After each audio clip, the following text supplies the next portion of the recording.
program is great. You access a small group of staff and you make a difference very specific to their needs. But the greater picture is actually identifying the needs of all our staff really, really early on as they come into the business, and then based on that knowledge that we have about our staff, train them in a way that meets those needs and makes a difference in their whole life, so they really feel valued and important in our business. We've had Gem Visa in the business for 8 months now. Have you used it much?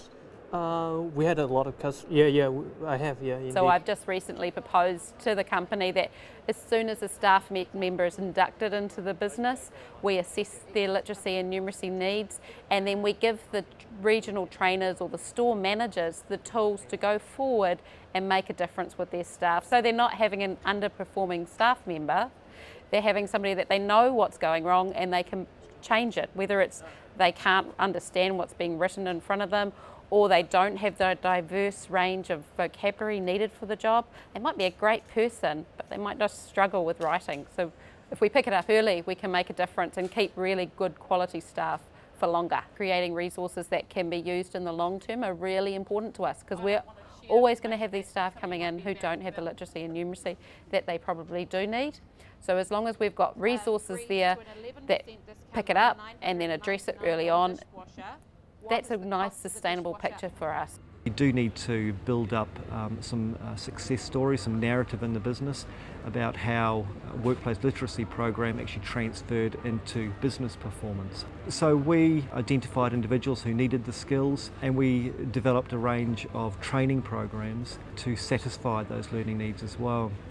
Throughout the program, what we have also done is embed language literacy and numeracy into our existing training programs. So they may be our face-to-face training programs, and being a dispersed business, as I said, 94 stores across the country, retail, probably a little bit like hospitality, reasonably high turnover. We deliver e-learning, technology-enabled learning, and we've embedded literacy into our e-learning modules as well, and in that way I guess it becomes more of a sustainable model for us. To make sure that it's not just a small period of time that we make a difference in literacy and numeracy, we want to look at every opportunity that we can have to embed literacy within our existing learning materials. So with our online learning materials, we're looking for opportunities to make reading those tasks better by using plain language, or inserting activities that improve the writing or the reading skills or the numeracy of our staff as they go through all their learning that they do. Our regional trainers that we have are very aware of literacy, and we're trying to get them to identify the staff very early on, because essentially I'm just one person. I need our regional trainers to pick them up and then know what to do with them once they see those gaps. Training the trainers is an interesting challenge for me, because I came from a trainer environment beforehand, and I was very used to people having immediate buy-in to what I did.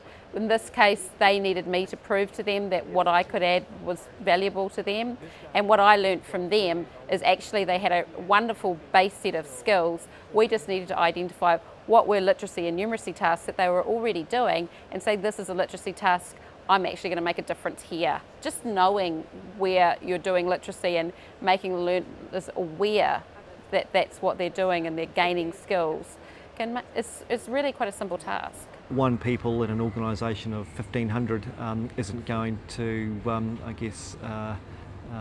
get us to where we want to be. So in the first instance, what it is we've been doing is working with our team of 8 regional trainers, and they've all been educated in how to roll out our needs assessment tool. That primarily looks at literacy and numeracy skills, and they've also been trained in how to look for language skills as well. I guess the next step from there is to educate our store managers to become champions of the program as well, so that when they have existing staff, or when new staff enter their business who for whatever reason may not be picked up through our assessment tool, they can say, hey, there's actually a solution here for these people as well. The past year or so, and which will continue, we've been, as I said, developing our training modules, and we'll continue to develop specific training modules, as well as modules which have literacy, language and numeracy embedded in them to create a more sustainable model for the business.